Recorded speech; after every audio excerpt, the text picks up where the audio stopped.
우리가 전서 말씀으로 묵상을 함께 시작하고자 합니다. 데살로니가 전서는 신약 성경 가운데서 가장 먼저 기록된 성경입니다. 우리 신약 성경의 순서는 마태복음으로부터 시작하지만 실제 기록된 순서는 데살로니가 전서가 가장 먼저 기록되었습니다. 그래서 이 데살로니가 전서는 당시 초대교회 성도들의 그 관심과 소망이 어디에 있는지 하는 것을 우리에게 잘 보여주는 성경입니다. 데살로니가 교회는 바울이 빌립보에서 쫓겨나 잠시 머무는 동안 세운 교회였습니다.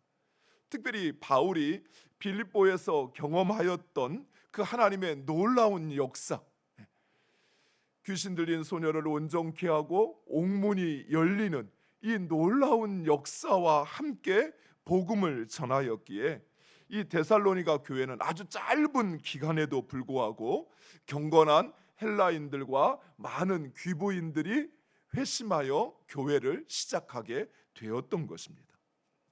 또한 한편으로 바울은 빌립보에서 마치 도망치듯이 쫓겨난 상황 속에서 하나님께서 그를 위하여 이미 준비하고 계셨다는 사실을 이 데살로니가를 통해서 깨닫게 됩니다. 빌립보에서 바울은 하나님의 놀라운 역사를 경험했지만 그럼에도 불구하고 그 도시에 일어난 소동으로 인하여 마치 야밤 도주하듯이 그렇게 떠나올 수밖에 없었습니다. 하나님의 놀라운 일을 감당하고 마치 그런 일을 당한다면 우리가 구약에서 보았던 엘리야처럼 바울도 실망하고 낙심되었을 것입니다. 하지만 그런 바울을 위하여 하나님께서 오히려 데살로니가 교회 성도들을 준비하고 있었고, 그렇게 쫓겨나듯이 도망친 자신이 전하는 복음을 듣고 경건한 헬라인들과 그리고 귀부인들이 회심하는 것을 보며 바울은 오히려 하나님의 크고 놀라운 뜻을, 계획을 알게 되었던 것입니다. 이처럼 하나님은 우리가 원하지 않는 일이나 상황이라 할지라도 그 모든 것을 선하게 사용하시어서 구원의 역사를 이루실 뿐만 아니라 우리를 향한 하나님의 계획을 이루어 가신다는 사실입니다.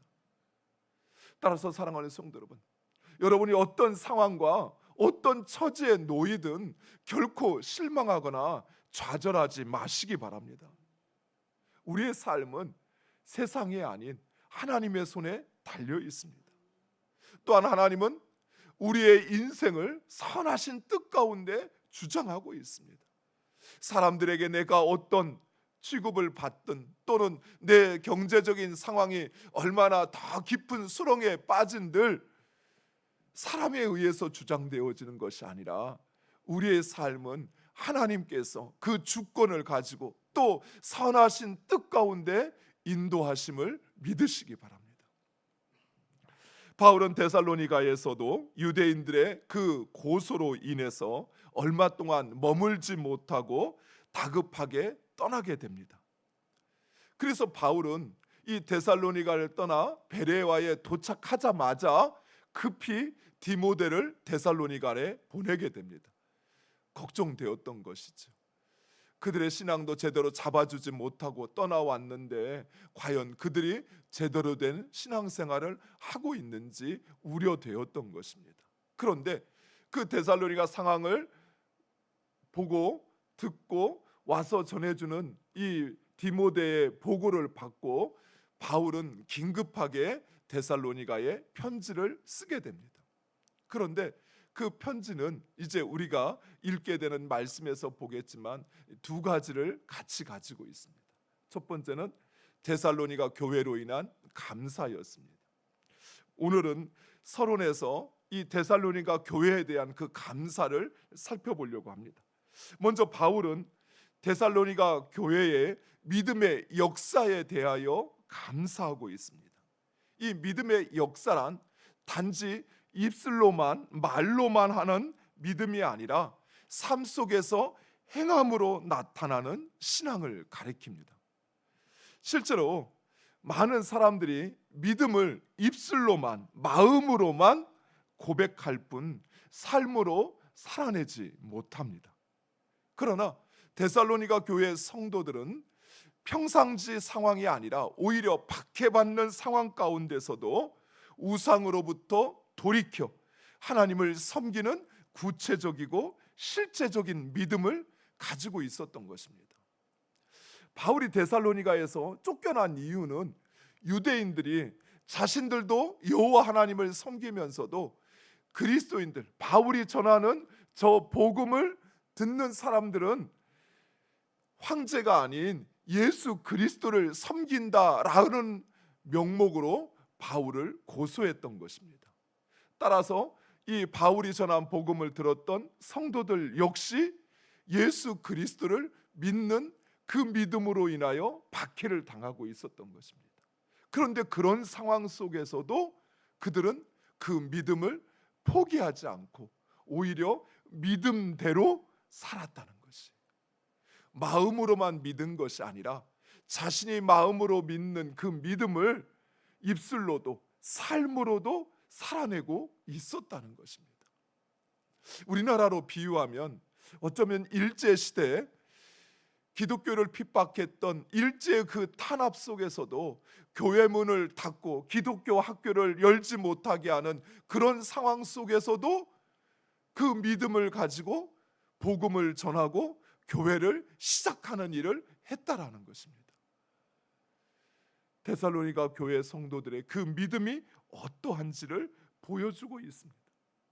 이러한 데살로니가 교회 성도들의 믿음은 데살로니가가 위치한 이 마케도니아와 아가야뿐만 아니라 온 지역에 그 믿음이 퍼져 소문이 났던 것입니다. 그런데 이처럼 데살로니가 교회 성도들이 귀로 듣기만 하는 그런 신앙이 아니라 삶으로 살 수 있었던, 삶으로 살아낼 수 있었던 그 이유가 있습니다. 그것은 바로 그 짧은 기간이었지만 바울이 전하는 그 말씀을 사람의 말이 아닌 하나님의 말씀으로 들었기 때문이었습니다. 우리 2장 데살로니가전서 2장 13절에 있는 말씀 찾아서 우리 함께 읽도록 하겠습니다.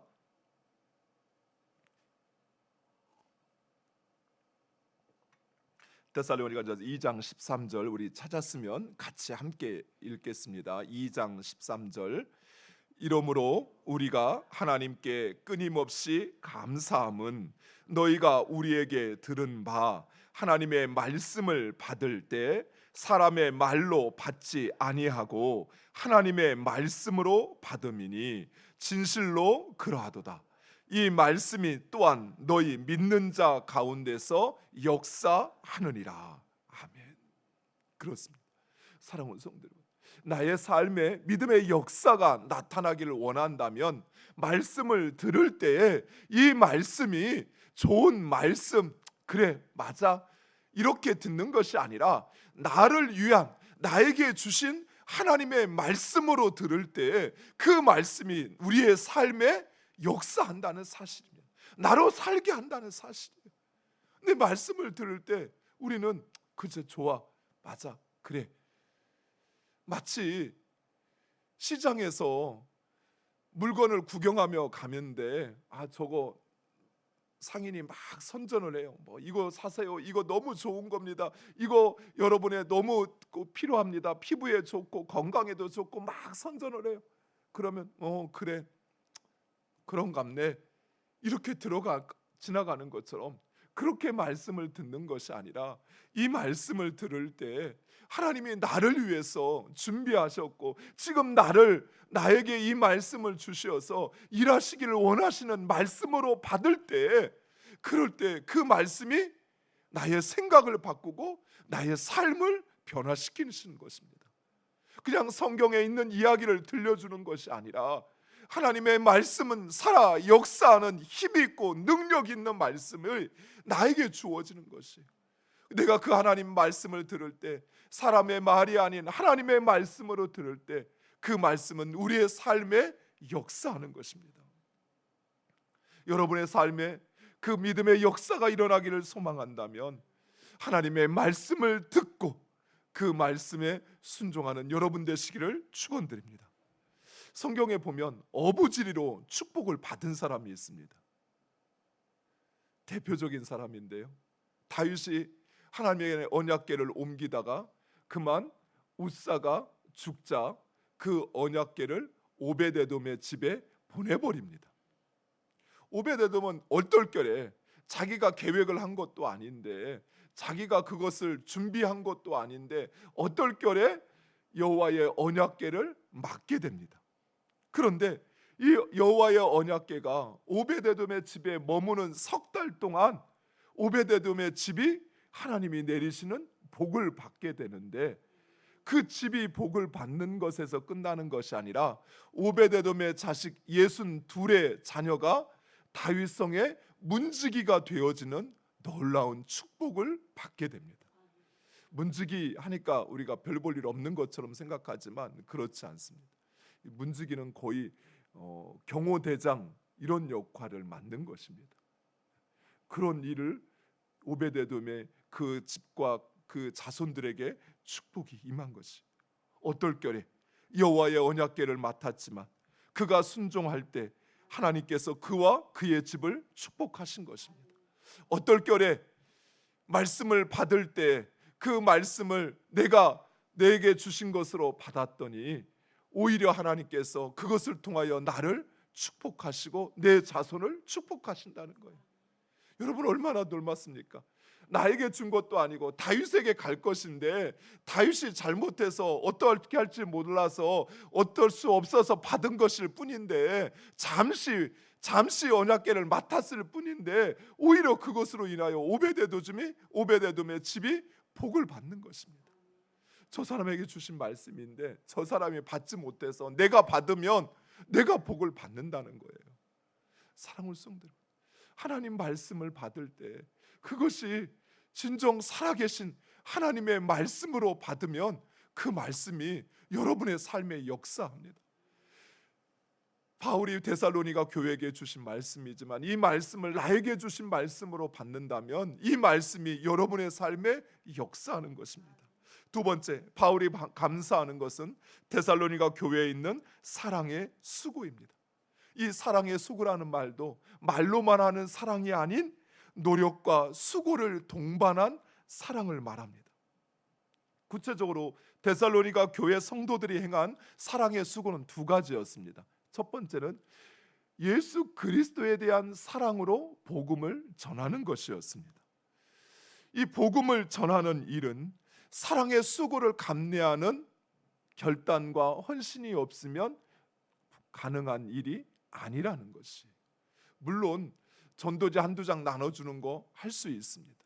그러나 그것을 내 사명으로 알고 행하기 위해서는 나를 위하여 이 땅에 오신 예수 그리스도, 그분을 향한 사랑이 우리에게 있어야 해요. 그 사랑이 나로 행하게 할 때 그 수고는 하나님의 일들을 이루어가는 것입니다. 그리고 데살로니가 성도들을 향한 사랑이었습니다. 즉 데살로니가 교회 성도들은 하나님의 가르침을 따라 행함과 진실함으로 서로를 사랑했던 것입니다. 솔직히 이야기하면 우리의 관계는 사랑할 이유보다 사랑하지 못할 이유가 더 많은 관계입니다. 그렇죠. 인간의 관계라는 게 그런 거예요. 내 마음을 내 마음처럼 알 수 있는 사람이 어디 있어요? 남편, 아내, 자식, 심지어 부모도 몰라요. 내 마음은 누구도 몰라요. 그래서 내 마음을 알고 내 마음, 나를 사랑해 줄 수 있는 사람은 세상에 없어요. 오히려 그런데 내 마음에 상처를 주는 사람은 많지요. 남편도 아내도 친한 친구도 때로는 상처를 줍니다. 그러나 그 관계를 하나님께서 나에게 맺어주신 관계로 여기고 그를 사랑할 때, 그리고 그 사랑이 말로만 하는 것이 아니라 내 가진 것을 내어주는 진실한 행함의 사랑이 되어질 때 그 사랑은 힘이 있습니다. 데살로니가 교회는 바로 이러한 사랑의 수고가 있었던 것이, 하나님께서 우리를 예수 그리스도로 말미암아 하나 되게 하셨다는 그 고백 속에서 서로를 사랑할 수 없는 서로를 사랑했던 것이. 마지막으로 바울은 데살로니가 교회의 소망의 인내로 인하여 감사했습니다. 데살로니가 교회가 믿음의 역사와 사랑의 수고가 있었던 바로 그 근거는 예수 그리스도께서 세상에 다시 오실 것에 대한 소망이 있었고, 그리고 그 소망으로 그들이 참고 견디고 인내하며 살았기 때문이었습니다. 사랑하는 성도 여러분, 예수 그리스도는 반드시 이 땅에 오실 것입니다. 그리고 주님이 이 땅에 오셔서 세상을 심판하실 것에 대한 분명한 소망이 여러분에게 있다면, 때로는 억울한 일을 당하고, 때로는 내 삶이 힘들어질지라도, 내가 다른 사람들보다 더 많은 수고와 또는 고난을 당한다 할지라도 참고 견디고 인내하시기 바랍니다.